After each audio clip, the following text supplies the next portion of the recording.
What if everything you saw in the movie 300 was just a shadow of a truth so powerful it changed the course of Western history? What if the real King Leonidas wasn't the fearless hero carved in legend, but a man of flesh and blood, haunted by the knowledge that his final stand would end in death? And yet, he chose to face it anyway. Centuries before Hollywood turned his courage into a spectacle, a real Spartan king stood at the edge of the world's mightiest empire. Outnumbered 1,000 to 1, he looked across a sea of Persian soldiers that stretched beyond the horizon, and he did not run, he did not beg. He simply raised his spear and walked into immortality. This isn't just a story about war. It's about the unbreakable human will, about what drives a man to stand and fight when surrender seems inevitable. It's about a choice that defied an empire and defined an era. The truth behind Leonidas isn't a legend told in slow motion. It's a heartbeat, it's pain, it's purpose. Forget everything you think you know about the Battle of Thermopylae, because the real story, the true story, is far greater than the myth. It's the story of a man who refused to let fear decide his fate. A man who turned a doomed battle into a timeless lesson in courage.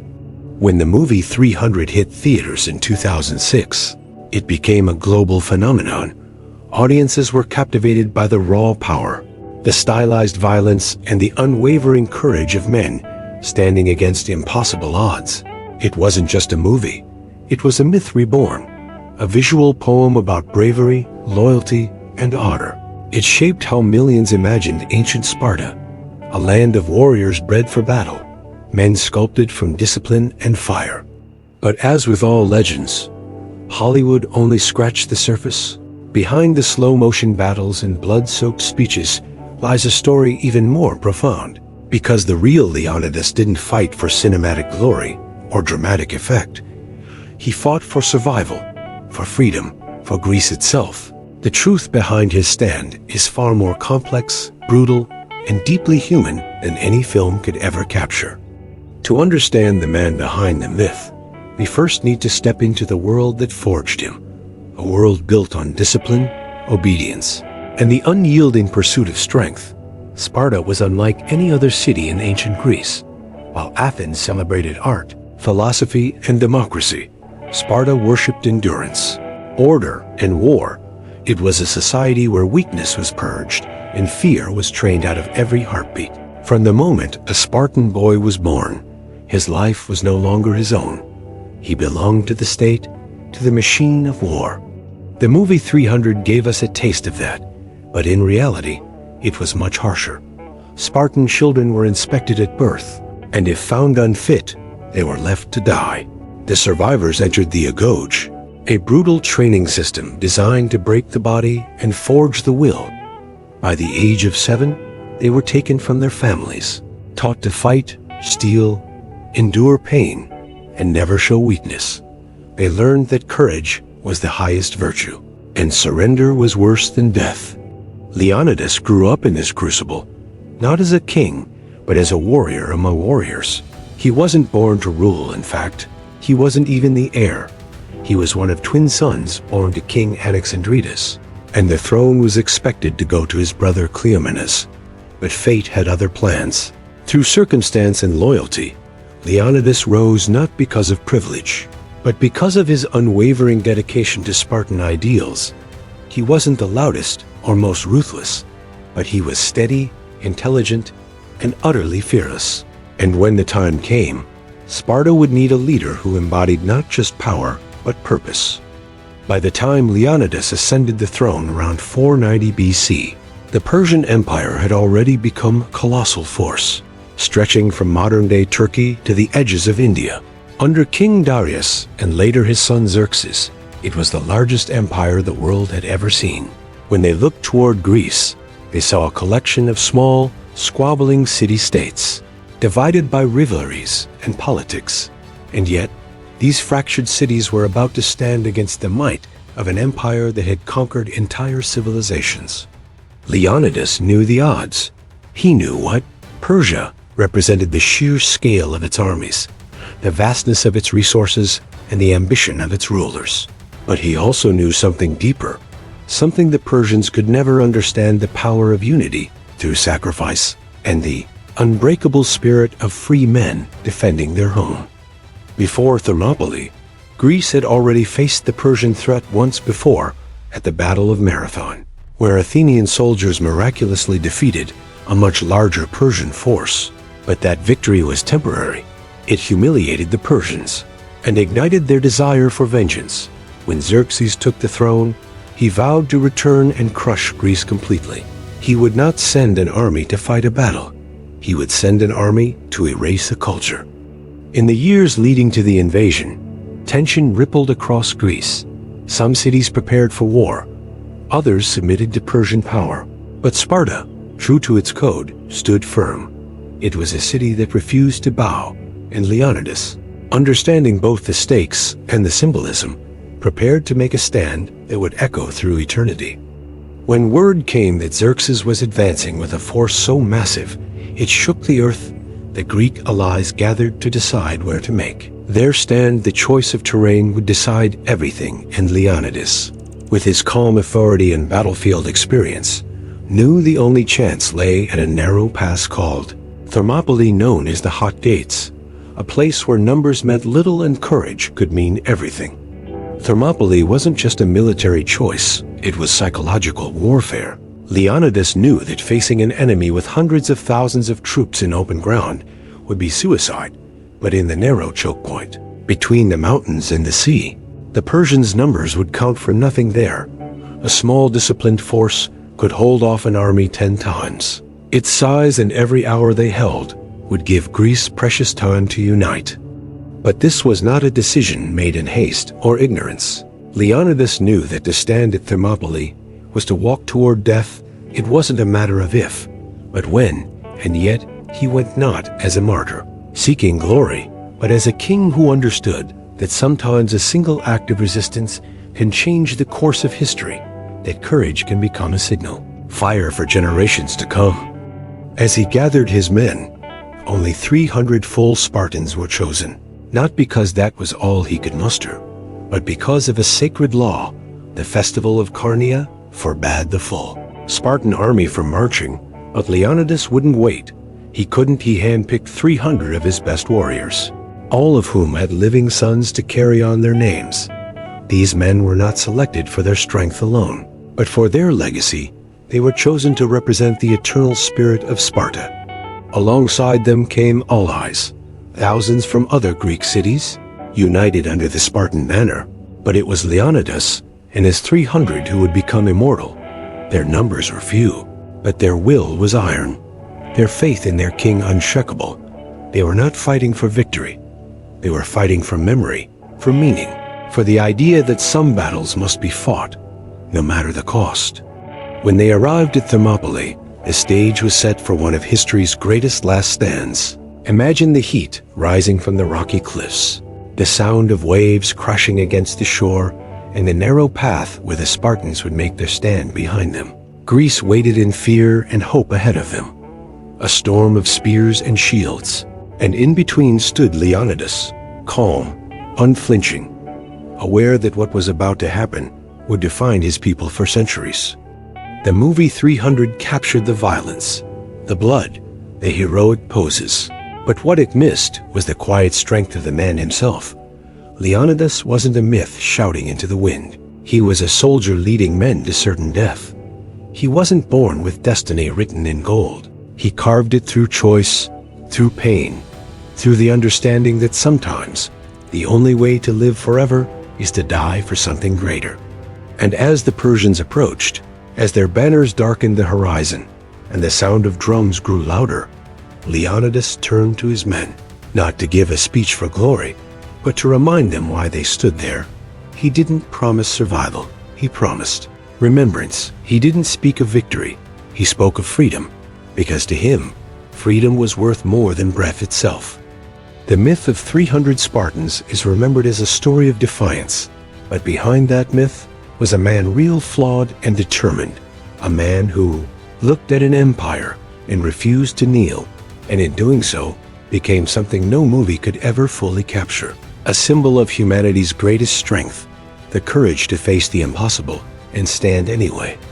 As the dawn rose over Thermopylae, the first Persian scouts came into view, and Leonidas, the real-life hero who would inspire centuries of legend, prepared to meet them, not as a king of a nation, but as the guardian of an idea, the idea that some lines must never be crossed, some freedoms never surrendered, and some battles, even when lost, are worth fighting for.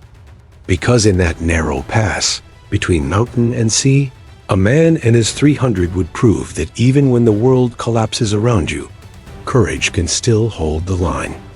The sun rises over the narrow pass of Thermopylae, the air heavy with salt and heat. Waves crash against the rocks as thousands of Persian soldiers march toward the cliffs, their armor gleaming like fire under the morning light in that narrow strip of land where mountain meets sea. A small band of Greeks wait in silence, their shields pressed tight, their hearts steady, and at their center stands Leonidas, calm, unmoved, and ready to face the storm. The Persians expect an easy victory after all who could stand against an army that vast stories claim. Xerxes brought hundreds of thousands of force, so large it consumed the land and drank the rivers dry, and yet standing in their path are barely 7,000. Greeks led by a Spartan king who refuses to bow. Leonidas knows the outcome. He knows they will not leave this place alive. But that is not what matters. What matters is the message their stand will send to the world. The first Persian assault comes like thunder, waves of soldiers charging into the pass. Their numbers useless in the narrow terrain, the Spartans lock shields, their formation like a living wall. Every man moving as one, every strike deliberate, precise, unstoppable. The clash of bronze and steel echoes through the mountains. Persian arrows darken the sky, but the Spartans raise their shields and advance, step by step, pushing the enemy back into chaos. This is where legend and truth meet. The movie made it look larger than life, but history records something even more extraordinary. The discipline, the unity, the perfect synchronization that came from a lifetime of training. Leonidas leads from the front, not shouting, not roaring, but fighting shoulder to shoulder with his men. His presence is their anchor. His calm is their strength. For 2 days, the Greeks hold the line. Wave after wave of Persian assaults break against their shields. Xerxes watches in disbelief. His elite troops, the Immortals, fail to push through. His massive numbers mean nothing here. The narrow walls of Thermopylae turn his power into panic. And still Leonidas stands, every breath a defiance, every strike a declaration that courage cannot be conquered by fear. But courage alone cannot stop betrayal. A local Greek named Ephialtes reveals a hidden mountain path to the Persians. A way around the pass, when Leonidas learns of it, he understands what it means. They will soon be surrounded. The end is no longer distant. It is here, in that moment. His decision will turn a battle into legend. Leonidas calls a council of the Greek allies. He tells them to withdraw, to save their soldiers for the war still to come. Many hesitate, ashamed to leave, but Leonidas insists their duty now is to survive and warn the rest of Greece. He will stay with his 300, and with those who choose to remain, they will buy every second of time Greece needs to prepare for what is coming. This is not a decision of pride. It is one of purpose. Leonidas understands that a symbol can outlive an army, that sometimes the power of sacrifice can ignite a nation's will more than any victory. The Spartans prepare for their final stand, and with them remain 700. Thespians, free men from another city, who refuse to abandon the fight. They stand not for Sparta, but for freedom, for honor, for something greater than life itself. As night falls, the men know what awaits them. There is no panic, only resolve. Some write their names on their shields, others pray quietly. A few joke softly with their brothers in arms. They all understand that at dawn they will face death, but in their silence there is no fear, there is peace. Leonidas moves among them, speaking little, his presence alone enough to remind them why they are here, to remind them that courage is not the absence of fear, but the will to face it. History remembers what happens next as the moment when men became immortal. At sunrise, The Persians attack from both sides. Arrows fill the air. The Spartans lock their formation and fight with everything they have. The narrow pass becomes a furnace of death. Men fall, blood covers the ground, but they do not yield. They fight until their spears break, then they draw their swords. When their swords shatter, they fight with their hands, with their teeth, with everything left inside them. Through the chaos, Leonidas fights like a man possessed, not for glory, but for his people. He knows every moment counts. Every heartbeat is another heartbeat for Greece. The Persians demand he surrender. Xerxes himself sends a message offering riches and power if he kneels. But Leonidas sends back only 2 words: "Come and take them." Simple, defiant, eternal. Those words, Molin Lobby, still echo through history. They are not just a challenge. They are a statement of belief that freedom is worth any price, that the will of the few can still stand against the might of the many. And though his men fall around him, Leonidas holds the line until the very end. When the Persian arrows finally blot out the sun, the Spartans stand side by side, forming a wall of shields and broken bodies. Leonidas is struck down, but his death is not a defeat. It is a spark. It is a roar that carries across Greece. His body falls, but his spirit becomes unstoppable. The Persians may have won the ground, but Leonidas wins eternity. And behind the armor, behind the legend, stands the man himself, born, not for fame, but for duty, trained from childhood to obey, yet in his final act he redefines what it means to lead. Leonidas is no mythical god of war. He is human. He bleeds, he doubts, he fears, but he does not break. His greatness lies not in victory, but in endurance, in the choice to fight even when he knows he will die. That is what separates him from every conqueror. He does not seek to dominate. He seeks to defend, to preserve, to inspire. His actions at Thermopylae transformed the idea of heroism. Before Leonidas, kings were remembered for conquest. After Leonidas, kings would be remembered for sacrifice. He shows the world that true power lies not in numbers or wealth, but in the strength of conviction, and that sometimes the greatest victories are born in the shadow of defeat. Leonidas' story does not end in the dust of Thermopylae. His body may have fallen, but his name becomes a rallying cry across Greece. The tale of the 300 spreads like wildfire. It unites rival city-states. It gives courage to men who once doubted. Within a year, Greece will strike back. At Salamis and Plataea, the Persians will be driven from their shores, and the legend of the Spartans will stand forever as the moment Greece found its soul. Leonidas becomes more than a man. He becomes a mirror reflecting what humanity can be at its best: unyielding, fearless, defiant in his death. He gives life to an idea that survives every empire that rises and falls after him. And long after the dust of Thermopylae settles, his name still whispers through time, reminding us that courage is not about winning. It's about standing firm, no matter the odds. In every story of greatness, there are names that echo through time, and others that fade into silence. The Battle of Thermopylae is no exception. We remember the 300 Spartans, their shields locked, their courage unbroken. But behind them stood men whose bravery was just as fierce, whose sacrifice was just as pure, yet whose names were lost beneath the shadow of legend.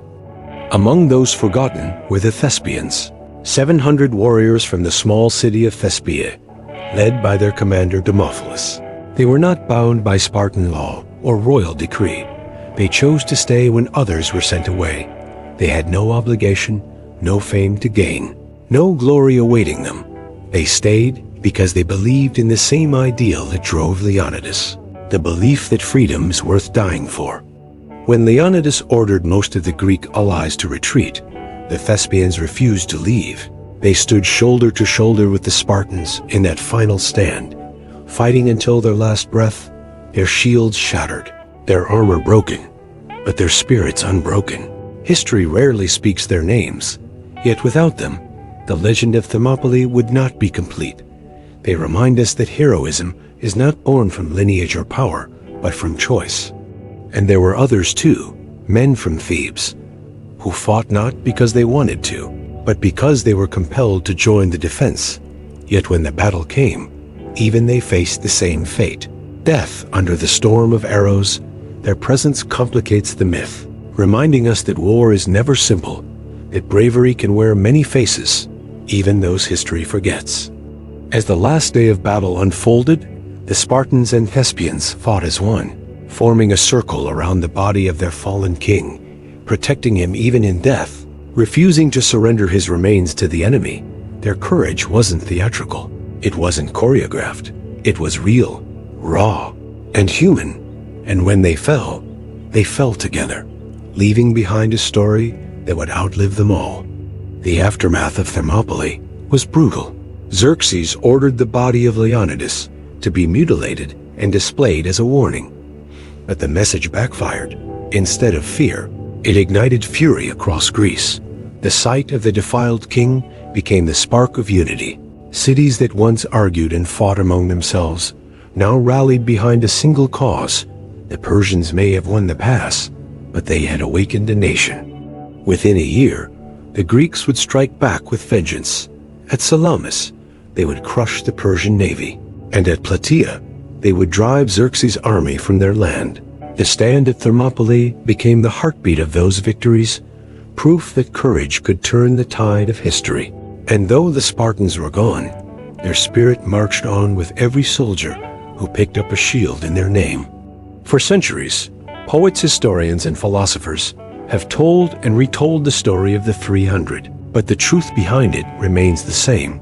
It is not a tale of war, but of will. It is not about how many fought, but how they fought. The lesson of Leonidas and his men is not in their death, but in what their death achieved. They proved that the strength of conviction can stand against impossible odds. The ancient historian Herodotus, writing only decades after the battle, preserved their story, not as a myth, but as a memory. He described their valor not with exaggeration, but with reverence. His words carried the truth that the Spartans were not superhuman. They were simply men who refused to yield, and that is what made them extraordinary. Modern historians still debate the numbers, the details, the accuracy of what happened at the Hot Gates, but none of that changes the essence of it. The stand at Thermopylae was more than a battle. It was a message. It told the world that freedom demands sacrifice, that courage is contagious, and that sometimes defeat can become the most powerful victory of all. Centuries later, that message still resonates. When the movie 300 brought the story back to life, it captured the spectacle, the blood, and the bravado, but it only hinted at the heart of it. Behind every slow-motion strike was a real man with fear in his chest and fire in his soul. Behind every stylized frame was the truth of what it means to face death and not turn away. Leonidas wasn't a perfect hero. He was a man bound by duty, torn between love for his people and loyalty to his laws. He wasn't chasing immortality. He found it by accident, by doing what was right, even when it meant certain death. That is why his name endures, not because of the way he fought, but because of the reason he fought. If you stand today at Thermopylae, you won't see the clash of armies or hear the cries of warriors.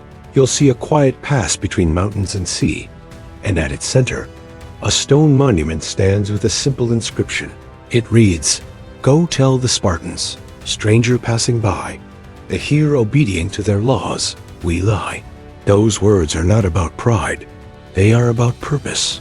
They remind every generation that the measure of greatness is not in how long you live, but in what you stand for. Leonidas and his men stood for something greater than survival. They stood for the idea that even when hope is gone, honor can remain. That even when the body falls, the spirit can endure. Thermopylae has become more than a place. It is a symbol carved into the human spirit. It stands for the moment when a few stood against many, when courage silenced fear, when sacrifice gave meaning to resistance. The world has changed, the empires have fallen, but the idea born in that narrow pass still lives. In soldiers who fight for freedom, in people who stand for truth, in anyone who refuses to surrender what they know is right. Leonidas' story is not just about the past, it's about us. It asks a question that echoes through every generation.